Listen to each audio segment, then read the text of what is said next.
예. 자, 세 번째, 이제 인간의 존엄성, 자유. 그 다음에 중요한 가치는 평등이 되겠습니다. 평등. 자, 평등은 우리가 두 가지로 나눠요. 두 가지로 나눕니다. 그래서 이렇게 두 가지로 나눠요. 자, 형식적 평등과 실질적 평등. 이게 상대어예요. 그 다음에 자, 절대적 평등, 형식적 평등, 실질적 평등, 절대적 평등, 상대적 평등, 기계적 평등, 비례적 평등. 이렇게 표현을 합니다. 아시겠죠? 자, 그러면 형식적 평등, 대표적으로는 형식적, 실질적 이런 단어를 많이 쓰고 뭐 상대적이라는 단어도 많이 써요. 자, 형식적 평등이라고 하는 것은 자, 기본적으로 모두 똑같이 취급하는 걸 얘기하는 거예요. 모두 똑같이. 반면에 실질적 평등은 같은 것은 같게, 다른 것은 다르게. 중요한 건 뭐겠어요? 다른 것은 다르게. 이게 중요한 거죠. 즉, 실질적 평등에서는 뭐를 인정한다? 합리적 차별을 인정하는 거예요.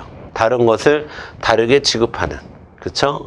그러니까 차별을 인정하는 게 평등이다. 좀 말이 이상하죠? 근데 그 차별은 꼭 합리적이어야 합니다. 다른 것을 다르게 취급하는 것이 오히려 더 평등한 것이다 라는 입장을 취하고 있는 거예요.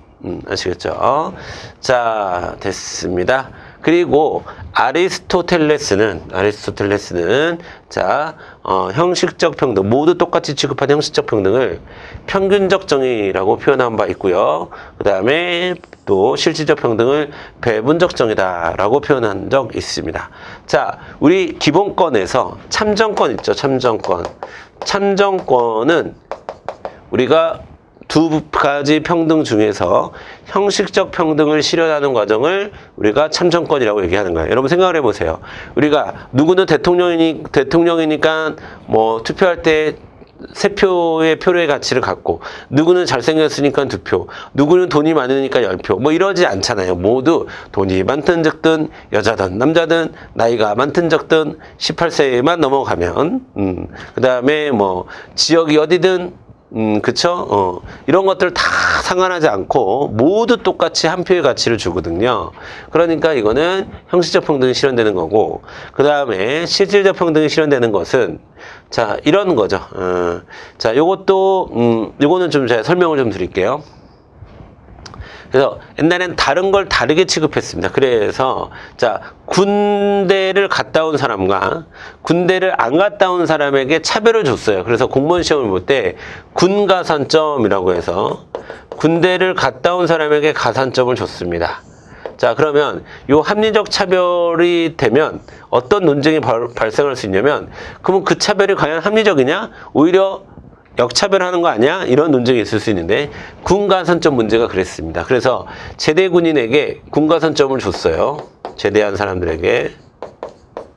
자, 그랬더니 이제 군대를 갔다 오지 않은 사람이거나 여성인 경우, 군대를 갈 수 없었던 여성의 경우에는 역차별을 당하게 된 거예요.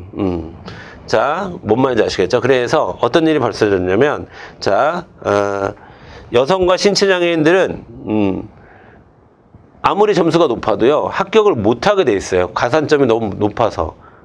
그런 일이 발생해서 이거는 역차별이다, 이렇게 결론이 나오기도 했습니다. 그러니까 어쨌든 이 실질적 평등에서는 합리적 차별을 전제하기 때문에 역차별에 대한 이슈가 등장할 수 있다라고 하고, 그 대표적인 사례로 제대군인 군가산점 사례를 좀 말씀을 드리도록 한 겁니다. 그래서 이게 결국엔 헌법에 위반된다, 우리 헌법의 가치에 위반된다라고 하는 결론이 내려졌죠. 그래서 지금은 군가산점은 없죠. 여러분 다 아시다시피. 자, 그 다음에 자, 이제 표로 한번 정리를 해보면, 일단 이거는 여러분 이 이름들 잘 비교하는 거 중요해요. 키워드. 예. 이게 같은 동네 애들이다 라는 거 잘 알아둬야 되고, 이게 같은 동네 애들이다 라는 걸 잘 알아둬야 돼요. 자, 그 다음에 모두 똑같이 취급하는 게 형식적, 같은 것은 같게 다른 것은 다르게 취급하는 게 실질적. 그 다음에 형식적 평등이 실현되고 있는 기본권은 참정권. 그 다음에 실질적 평등이 실현되고 있는 것은 평등권과 사회권입니다. 사회권도 기본적으로 우리가 뭐 좀 소득 저소득층에게는 좀 더 많은 사회복지 혜택을 주려고 노력하죠. 다른 것을 다르게 취급하는 겁니다. 아시겠죠?